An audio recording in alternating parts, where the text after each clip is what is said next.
Hello everyone, I'm Chris Erkley and welcome to your Friday edition of the PE Crime Blotter. Saturday will mark the 1-year anniversary since Lareanz Simmons, the 14-year-old freshman at Poly High School, was killed near his home as he was walking back home with a video game in his hand, gunned down. I'm joined now by Press Enterprises' Brian Rokos. Brian, you got a chance to speak with Lareanz's mother earlier this afternoon.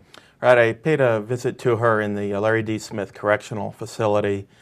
She's awaiting drug charges, a trial on drug charges, and we talked about what it's been like for her. She says she thinks about Lareanz every day.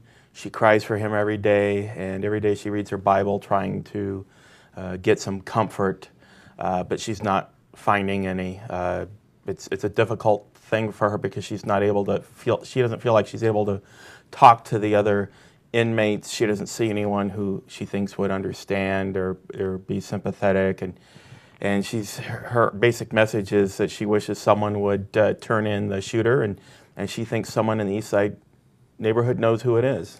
Now, police had been investigating several fatal shootings in that same neighborhood.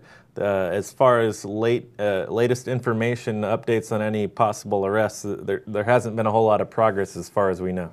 Well, almost no progress, actually. I talked with Sergeant Dan Russell at Riverside Police, and they're getting absolutely no leads, no useful information, not just Lareanz Simmons, but also Ashante Hassan and Gregory Ball.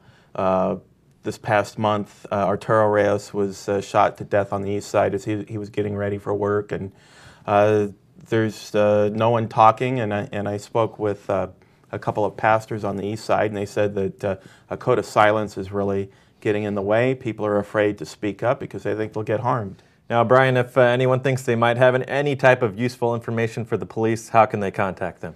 Well, they can call the Riverside Police Department at 951-826-5700. And of course, anytime you encounter someone who's a suspect, you don't want to approach them, and you can also call 911. All right, Brian, thanks for joining us. That does it for your Friday edition of the PE Crime Blotter. Be sure to stay tuned right here on PE.com for the latest on this story.